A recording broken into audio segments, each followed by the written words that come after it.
एक बार दुर्वासा ऋषि अपने शिष्यों के साथ शिवजी के दर्शन के लिए जा रहे थे। मार्ग में उन्हें देवराज इंद्र मिले।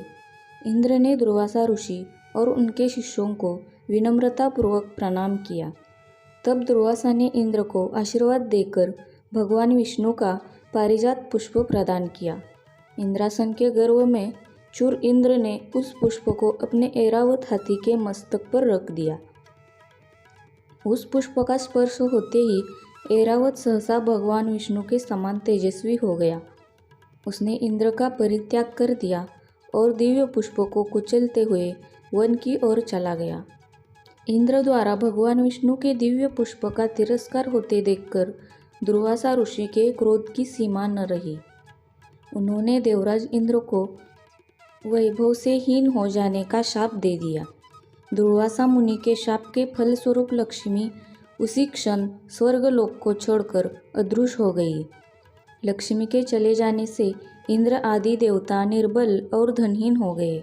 उनका वैभव लुप्त हो गया। इंद्र को बलहीन जानकर दैत्यों ने स्वर्ग पर आक्रमण कर दिया और देवगण को पराजित करके स्वर्ग के राज्य पर अपना परचम फहरा दिया। तब इंद्र देवगुरु बृहस्पति और अन्य देवताओं के साथ ब्रह्मा जी की सभा में उपस्थित हुए।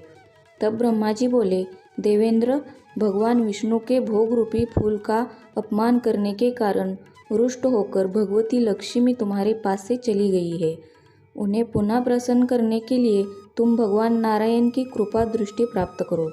उनके आशीर्वाद से तुम्हें खोया वैभव पुनः मिल जाएगा। इस प्रकार ब्रह्मा जी ने इंद्र को आश्वस्त किया और उन्हें लेकर भगवान विष्णु की शरण में पहुँचे। वहाँ भगवान विष्णु भगवती लक्ष्मी के साथ विराजमान थे।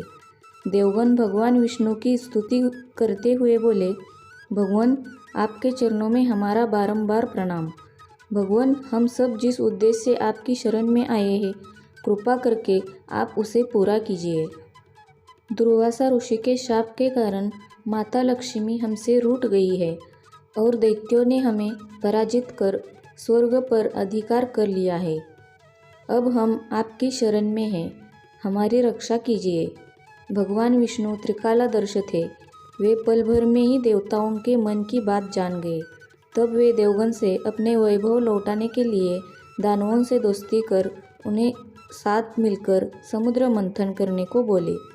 उन्होंने समुद्र की गहराइयों में छिपे अमृत के कलश और मणि रत्नों के बारे में बताया कि उसे पाने से वे सभी फिर से वैभवशाली हो जाएंगे।